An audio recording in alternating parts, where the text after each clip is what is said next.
Food coupon ও ই rupee প্রথা চালুর মাধ্যমে দেশের প্রচলিত রেশন ব্যবস্থাকে তুলে দেওয়ার চক্রান্তের অভিযোগ তুলে অনির্দিষ্টকালের জন্য রিলে অনশন ও অবস্থান ধর্ণা শুরু করল all India fair price shop dealers federation রাজ্য কমিটি।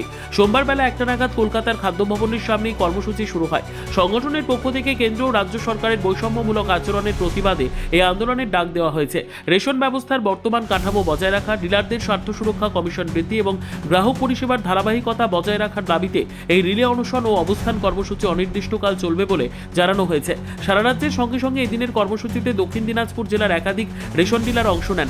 রাজ্যের বিভিন্ন প্রান্ত থেকেও ডিলাররা উপস্থিত ছিলেন। আন্দোলনের নেতৃত্বে ছিলেন সংগঠনের রাজ্য নেতা বিশ্বম্ভর বসু ও কমলেশ ফৌজদার, রাজেশ দাস সহ অন্যান্য নেতৃত্ব। এ বিষয়ে all India fair price shop ফেডারেশনের সাধারণ সম্পাদক বিশ্বম্ভর বসু বলেন, যে কেন্দ্রীয় সরকার দিনে দিনে ভর্তুকি প্রাপ্ত সেক্টরগুলোকে খতম করে দেওয়ার চেষ্টা চালিয়ে যাচ্ছে। ইতিমধ্যে রেশনে যে কেরোসিন তেল পাওয়া যেত ওটা সম্পূর্ণ তুলে দিয়েছে। এখন চাইছে যে রেশন ব্যবস্থাটাও তুলে দিয়ে আদানিদের হাতে তুলে দিতে। আমরা এগুলো তুলতে দেবো না। দেশের 5.5 লাখ রেশন ডিলার, তাদের যে সংগঠন all India fair price shop dealers federation, আমরা এটা নিয়ে সারা দেশে লড়াই করে আসছি। আপনিও দেখেছেন, অনেক দিন থেকে সাংবাদিক জগতের সাথে আপনি যুক্ত, দেখে এসছেন যে আমাদের লড়াইটা ধারাবাহিক।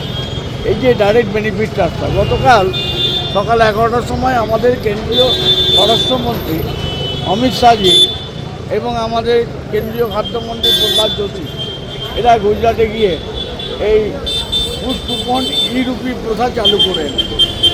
ওখানে যেহেতু তার আগে আমি দিল্লিতে গিয়ে একটা জোরালো ধমক দিয়েছিলাম বলে মন্ত্রী বলতে বাধ্য হয়েছেন, অমিত শাহজি বলতে বাধ্য হয়েছেন ডিলারদের কমিশন থেকে বঞ্চিত করা হবে না। এটা আজকের দিনে আমরা মনে করি সত্য, কারণ কেন্দ্রীয় সরকার এই কথাটা সত্য আদৌ বলছেন বলে মনে হয়। তাই এই ডিবিটি প্রথা, ই রুপি ফুড কুপন প্রথা চালুর বিরুদ্ধে, তারপর আমাদের ডিলারদের জীবন ও জীবিকা বাঁচাবার জন্য যে কমিশন বাড়াবার প্রয়োজন আইনে বলা হয়, সেটা না কেন্দ্র না রাজ্য কেউ বাড়াচ্ছে। ইলেকট্রনিক টাকা চালালে এদের মধ্যে আইনে বলা আছে আমি অতিরিক্ত 21 টাকা কমিশন পাবো। 21 পয়সাও রাজ্য সরকার দিচ্ছে না। রাজ্য সরকার কেন্দ্র থেকে 21 টাকা তুলে নিচ্ছে। আর এদিকে আমাদের রেশন দোকান সার্ভার নেটওয়ার্ক না থাকলে মানুষ রেশন পাচ্ছে না। যারা প্রান্তিক এলাকায় থাকেন, বিশেষ করে গ্রাম বাংলার যারা মানুষ, গরিব মানুষ, যারা পরিচারিকার কাজ করেন, ঘর মোছেন, বাসন মাজেন, তাদের ফিঙ্গার প্রিন্ট মাঝে মাঝে মিসম্যাচ, প্রায়শই মিসম্যাচ।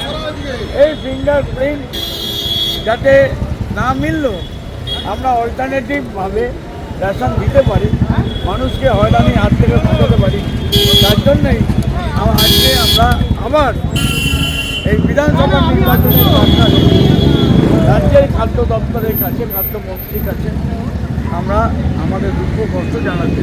কতদিন আমাদের চিফ অ্যাডভাইসার অধ্যাপক সৌগত রায় ইতিমধ্যে অর্থনৈতিক উপদেষ্টা পশ্চিমবঙ্গ সরকারের ডক্টর অমিত মিত্রর সাথে উনি কথা বলেছেন। উনি আজকালের মধ্যে রাজ্যের অর্থমন্ত্রী চন্দ্রিমা ভট্টাচার্য, তার সাথেও উনি কথা বলবেন। আমার সামনেই কথা হয়েছে নয়াদিল্লিতে। যাই হোক, লোকসভা প্রথম ইনিংস শেষ হয়েছে, পার্লামেন্ট সেশন, উনি কলকাতায় ফিরেছেন। এই কটা দিনের মধ্যে উনি কী করছেন দেখা যাক। আমরা আজকে আমাদের জীবন ও জীবিকার জায়গাটায় কীভাবে সুরক্ষিত থাকে, এই যতদিন না কিছু হয় আমরা লাগাতার চালিয়ে যাব। কলকাতা থেকে উত্তর বাংলা সংবাদের বিশেষ প্রতিবেদন।